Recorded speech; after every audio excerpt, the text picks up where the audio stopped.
أعوذ بالله من الشيطان الرجيم. بسم الله الرحمن الرحيم. يا أيها المزمل قم الليل إلا قليلا نصفه أو انقص منه قليلا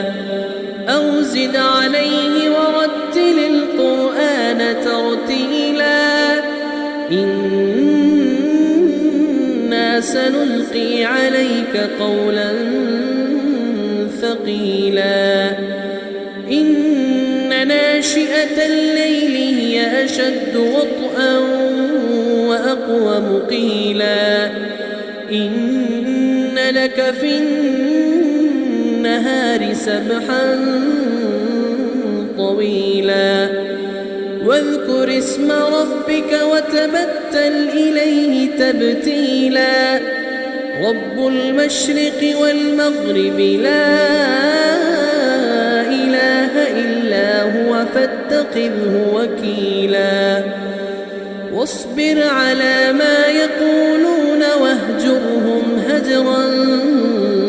جميلا وذرني والمكذبين أولي النعمة ومهلهم قليلا إن لدينا أنكالا وجحيما وطعاما ذا غصة وعذابا أليما يوم ترجف الأرض والجبال وكانت الجبال كثيبا مهيلا إنا أرسلنا إليكم رسولا شاهدا عليكم كما أرسلنا إلى فرعون رسولا فعصى فرعون الرسول فأخذناه أخذا وبيلا فكيف تتقون إن كفرتم يوما يجعل الولدان شيبا السماء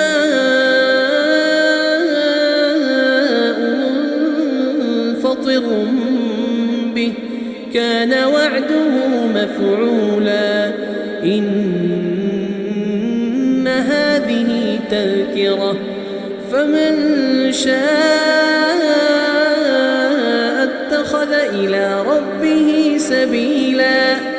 إن ربك يعلم أنك تقوم أدنى من ثلثي الليل ونصفه وثلثه وطائفة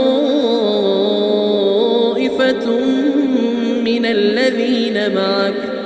والله يقدر الليل والنهار علم أن لن تحصوه فتاب عليكم فاقرؤوا ما تيسر من القرآن علم أن سيكون منكم مرضى وآخرون يضربون في الأرض يبتغون من فضل الله وآخرون يقاتلون في سبيل الله فاقرؤوا ما تيسر منه وأقيموا الصلاة وآتوا الزكاة وأقرضوا الله قرضا حسنا وما تقدموا لأنفسكم من خير تجدوه عند الله هو خيرا وأعظم أجرا واستغفروا الله